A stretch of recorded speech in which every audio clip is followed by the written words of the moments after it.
میں بھی سینہ چوٹ کر رکھا ہوا تھا، بتا رہا تھا کہ بھائی یہ فلم بہت ہی خراب ہے، اس فلم کو آپ دیکھنے بچ جانا. آپ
السلام علیکم ورحمۃ اللہ وبرکاتہ. کیسے ہیں آپ لوگ؟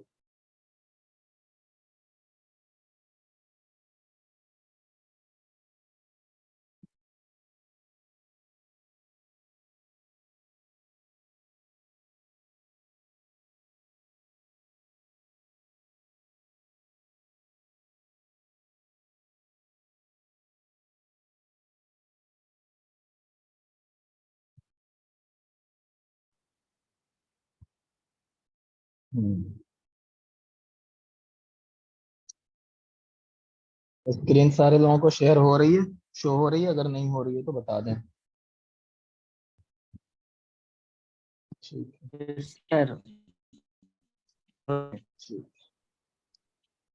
چلیں تو ہم نے ویٹ کر لیا تقریباً 5 منٹ. اب ہم لوگ اسٹارٹ کرتے ہیں.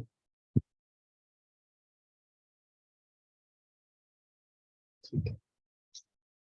کل ہم نے پڑھا تھا النصر فی الاندلس، ہے نا. اندلس میں نثر کے بارے میں ہم نے پڑھا تھا، اور پھر کون کون نثر نگار ہوئے ان کے بارے میں 4 لوگوں کے بارے میں ہم نے پڑھا. ٹھیک ہے، اب آج ہم پڑھیں گے شعر الاندلسی کے بارے میں۔ شعر الاندلسی کا پہلے یہ پس منظر بیان کر رہے ہیں، تھوڑا سا اس کو دیکھ لیتے ہیں۔ اندلس میں اشعار کی ابتدا کیسے ہوئی؟ عربی اشعار کی، کیونکہ اندلس تو عربی کنٹری تھی نہیں، وہاں کی زبان عربی نہیں تھی، وہ تو یورپین کنٹری ہے، تو وہاں پہ عربی کیسے پہنچی، عربی شعر کیسے پہنچا، اس کے بارے میں یہ بتا رہے ہیں کہ لقد تدفق العرب على الاندلس تدفقا شديدا ولن تمضي فترة من الزمن يسيرة حتى نرى البلاد تموج بالعرب موجا۔ یہ کہہ رہے ہیں کہ جو عرب تھے وہ اندلس کی جانب متوجہ ہوئے، ہے نا، انہوں نے فتح کیا اندلس کو، اور پھر وہاں جانے لگے، بہت زیادہ عرب وہاں جانے لگے۔ کچھ ہی زمانہ گزرا کہ عرب جو ہے وہاں پہ موج در موج، یعنی بڑی تعداد میں شفٹ ہوئے، کہاں؟ اندلس۔ اور جب وہ اندلس گئے تو اپنے ساتھ طبیعتہم الشعریہ، جو شعری رجحان تھا ان کا، شعری طبیعت تھی ان کے، نیچر میں جو شعر گھسا ہوا تھا عربوں کے، وہ ساتھ لے کر گئے، وہ نیچر بھی ساتھ لے کر گئے، ہے نا۔ کما حملوا نزاعتہم العرقیہ، اور جس طرح وہ اپنی نسل کو ساتھ لے کر گئے تھے، جیسے کوئی اموی تھا، کوئی کچھ تھا، تو اپنے قبائلی نسب کو وہ جیسے وہ ساتھ لے کر گئے، ویسے ہی وہ شعری رجحان اور شعری طبیعت کو بھی ساتھ لے کر گئے، ٹھیک ہے۔ وکان الشعر یحل حیث ما حلوا، یہیں سے اندلس کے اندر شعر کی ابتدا ہوئی۔ وکان ینمو ویترعرع فی انفجار طبیعی، اور دھیرے دھیرے وہاں پہ شعر گوئی بڑھنے لگی، ٹھیک ہے۔ وفی هذا الجو الجدید اتسع المجال لموطن الشعر جدید، یہ جو نئی فضا تھی، یعنی اندلس کی جو فضا تھی، اس نے شعر کے نئے نئے رجحانات کو پیدا کیا۔ وَإِذَا هُنَالِكَ عَالِمَانِ، تو وہاں پہ دو عالم بن گئے، شعر کی دنیا میں دو دنیا بن گئی وہاں پہ۔ عالم شرقی، ایک عالم شرقی تھا، دوسرا عالم غربی تھا۔ عالم شرقی سے کیا مراد ہے؟ عالم شرقی بشخصیتی التي عرفناها وتتبعناها في اطوارها عبر العصور، ٹھیک ہے۔ عالم شرقی وہ ہے جو عرب لے کر گئے اندلس کے اندر، ہے نا، جو عرب تھے وہ اپنے ساتھ جو لے کر گئے تھے اندلس کے اندر، تو ان کا جو شعر کہنے کا رجحان تھا، یا جس طرح کے وہ اشعار کہتے تھے، وہ سارا موضوع اور سارے اغراض، اشعار کے اغراض، وہ سب کیا تھے؟ مشرقی تھے، ہے نا، حجاز کے، شام کے، عراق کے، یہاں جیسی شاعری ہو رہی تھی ویسی یہ شاعری وہاں بھی ابتدا میں کر رہے تھے۔ وعالم غربی، لیکن پھر دھیرے دھیرے وہاں پہ ان کا اپنا رجحان ڈیولپ ہوا، شعر کا اپنا ایک فیلڈ وہاں پہ بنا، اور خاص اندلس کی جو شاعری تھی وہ اندلس کی شاعری وجود میں آئی، ہے نا، اس کے اندر اس کے اپنے امتیازات، اپنی خصوصیات تھیں، ٹھیک ہے۔ تو یہ چیز جو ہے دھیرے دھیرے وجود میں آئی، تتکون شیئا فشیئا، دھیرے دھیرے یہ چیز وجود میں آئی۔ وَيَبْدَأُ تَكْوِينُهَا يَوْمَ كَانَ بشار وابو نواز في الشرق يثوران على التقاليد موروثة ويريدان شعرا شعبيا ينساق مع البيئة وينزح بروح الأثر، کہہ رہے ہیں کہ یہ جو دوسرا رجحان تھا، یعنی عالم غربی، اشعار کے اندر مغرب کی اپنی پہچان، یہ دوسرا رجحان اس دن سے اسٹارٹ ہو گیا تھا جب بشار اور ابو نواس نے مشرق کے اندر، یعنی بغداد کے اندر، جو پرانے جو اشعار کے اسلوب چلے آ رہے تھے، اس کے خلاف انہوں نے ایک نیا اسلوب ایجاد کیا تھا، ہے نا، اسی لیے اس کو شعر الجدید بھی کہتے ہیں۔ انہوں نے نیا اسلوب اختیار کیا تھا بشار ابو نواس نے، اور اس اسلوب کے اندر کیا تھا کہ شاعری کس کے مطابق تھی؟ ماحول کے مطابق ہو رہی تھی، ٹھیک ہے۔ تو پھر جس طرح بغداد میں ماحول کے مطابق شاعری ہونے لگی تھی، اسی طرح اندلس کے اندر بھی وہاں کا جو لوکل ماحول تھا اس کے مطابق شاعری ہونے لگی تھی۔ ابتدا میں شاعری کیسی ہو رہی تھی؟ جیسی مصر میں، عراق میں، حجاز میں، شام میں، یہاں پہ جیسی شاعری ہو رہی تھی، ابتدا میں اندلس میں ویسی ہی شاعری ہو رہی تھی، وہاں کا اپنا جو کلچر تھا وہ شاعری میں نہیں آ پا رہا تھا، لیکن دھیرے دھیرے اندلس کے اندر اس کا اپنا کلچر اس کی شاعری میں آنے لگا، ٹھیک ہے۔ اب ایک اور چیز بتا رہا ہے، یہ کوشچن میں یہ آ چکا ہے، کیا ہے؟ عالمان عربیان اصل و فرع، یعنی دو طرح کا عرب کے اندر دو طرح کا کیا ہے؟ دو طرح کی دنیا تھی۔ پہلی دنیا کیا تھی؟ اصل، وللاصل تاریخہ و امجادہ، وللفرع طموحہ و اعمالہ، وقد نظر الغرب الى الشرق نظر الفرع الى الاصل، ٹھیک ہے۔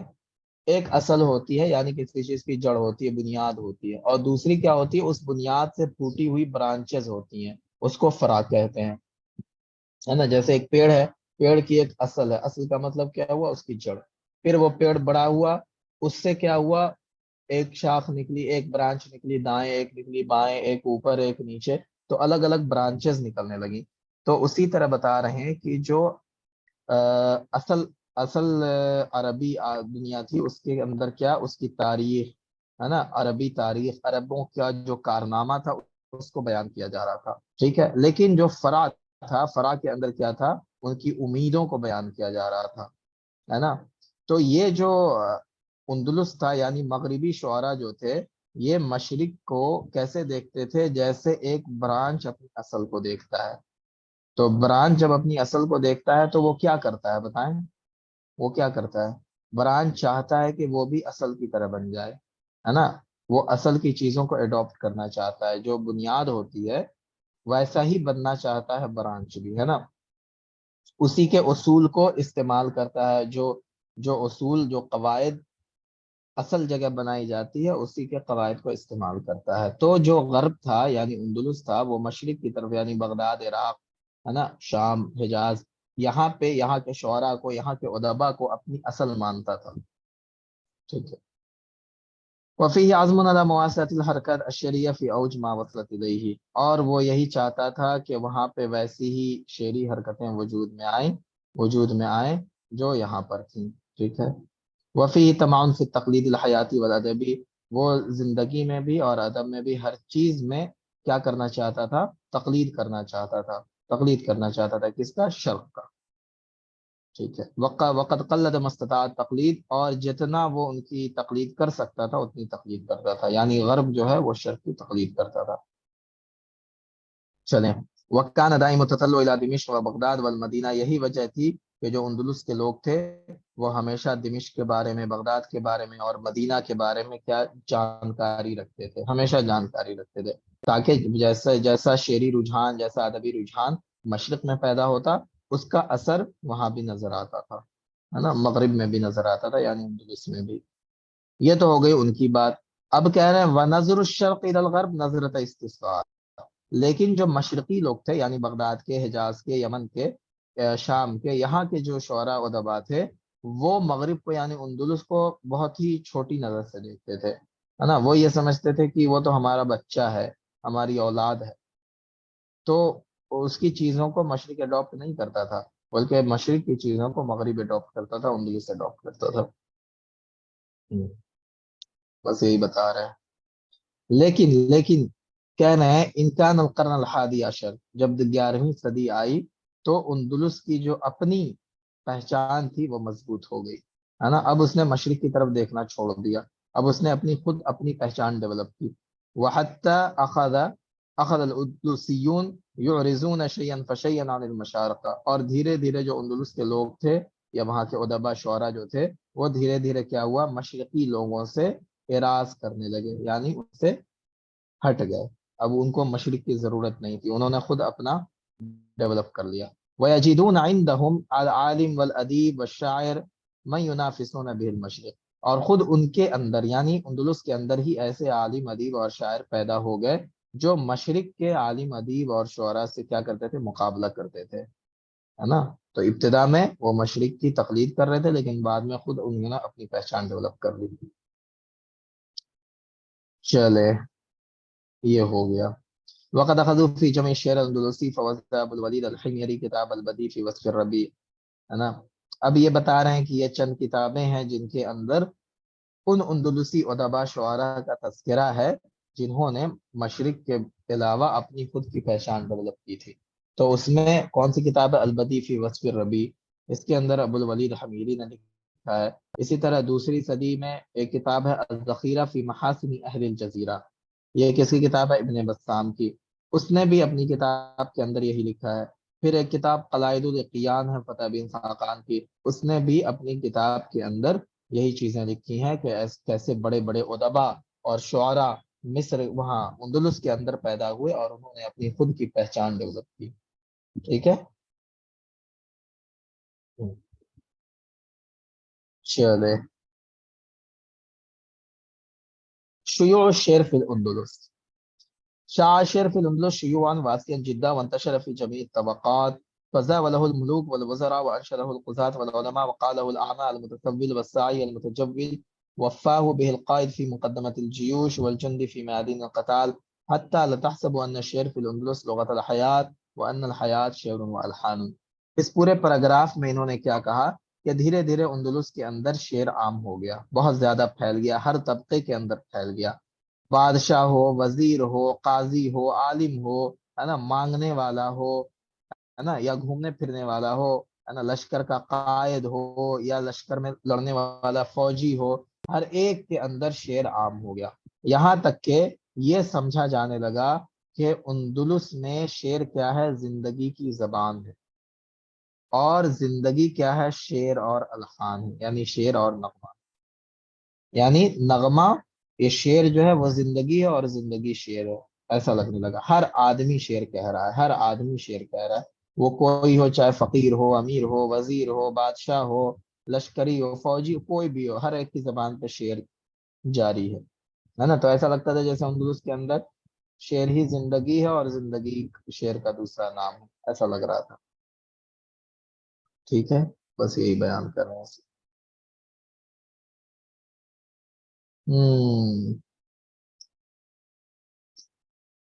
اب دیکھیں قرن الحادی عشر جب آیا، قرن الحادی عشر یعنی 11ویں صدی عیسوی آئی، تو اس میں کیا ہوا؟ فکان الشعر شعبیا، ابتدا میں کیا تھا؟ ابتدا میں شعر درباروں میں پڑھا جاتا تھا، لیکن 11ویں صدی میں جب، جیسا ہم نے اوپر پڑھا کہ 11ویں صدی میں کیا ہوا تھا کہ مشرق کی طرف ان لوگوں نے دیکھنا چھوڑ دیا تھا اور اپنا خود کا شعر، خود کا موضوع، ساری چیزیں ڈیولپ کر لی تھی ادب کے اندر، تو اس وقت کیا ہوا پھر کہ شعر کیا ہو گیا؟ شعبین، یعنی عوام کا شعر بن گیا، وہ ایسی شاعری کرتے تھے جو عوام کے لیے ہو، بکل ما فی الکلمہ من معنی وکان تنفس الحیات بکل ما فی الکلمہ من معنی وکان لغت الجمیع، شعر جو ہے وہ عوام کے لیے ہو گیا، شعبین ہو گیا، ہے نا، ٹھیک ہے، ہاں، اور عوام کا معنی ہی ہر کلمے میں لیا جاتا تھا، ہر کلمے کے اندر جو بھی لفظ وہ استعمال کرتے تھے اس کا معنی وہی لیتے تھے وہ، جو وہاں لوکل لینگویج میں اس ورڈ کا میننگ بولا جاتا تھا، ایسا نہیں تھا کہ وہ لفظ استعمال کریں وہاں کا، عربی کا کوئی ایسا لفظ استعمال کریں کہ معنی وہ لیں جو حجاز میں لیا جا رہا ہو، جو شام میں لیا جا رہا ہو، جو عراق میں لیا جا رہا ہو، ایسا نہیں کرتے تھے، بلکہ وہاں پہ جو میننگ جس ورڈ کا لیا جاتا تھا اسی میننگ میں وہ ورڈ وہ اپنے اشعار کے اندر یوز کرتے تھے، یہی وجہ تھی کہ کان لغت الجمیع، وہ تمام لوگوں کی زبان بن گئی، ٹھیک ہے، ہوں، چلے، اب یہ بتا رہے ہیں مراحل الشعر الاندلسی، اندلس کے اندر شعر کن کن دور سے گزرا، تو کہہ رہے ہیں کہ عہد الولات، ابتدا میں گورنروں کا دور تھا، مطلب کون سا دور؟ جب اموی حکومت قائم تھی، طارق بن زیاد نے فتح کر لیا اندلس کو، اس کے بعد اموی حکومت قائم تھی، اموی حکومت کی طرف سے وہاں پہ گورنر بھیجے جاتے تھے، ہے نا، تو اس وقت جب اس کا دور تھا تو اس زمانے میں شعر جو ہے وہ کیا ہوا، اس کا وہ پروان چڑھنا شروع ہوا، ڈیولپ ہونا شروع ہوا، اس وقت شعر مشرقی کی جو کمزور آواز تھی، جو شعر مشرقی کے ایک معنی تھے، جو اسلوب تھا، وہی کچھ اندلس کی شاعری میں بھی یوز ہو رہا تھا، ٹھیک ہے، اس زمانے کے جو شعراء ہیں ان کے نام یہاں پہ دیے ہوئے ہیں، ان میں سے کوئی بھی آپ کو یاد رکھنے کی ضرورت نہیں ہے، چلیں،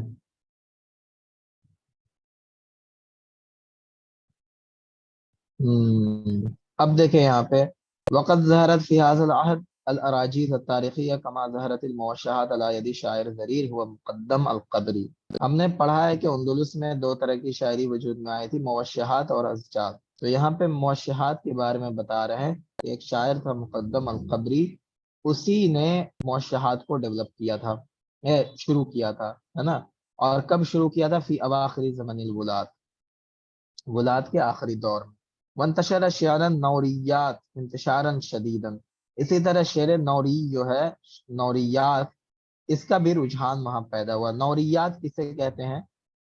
شعر النوریات، شعر النوریات، النوریات کا کیا میننگ؟ دیکھیں، نور، نورن،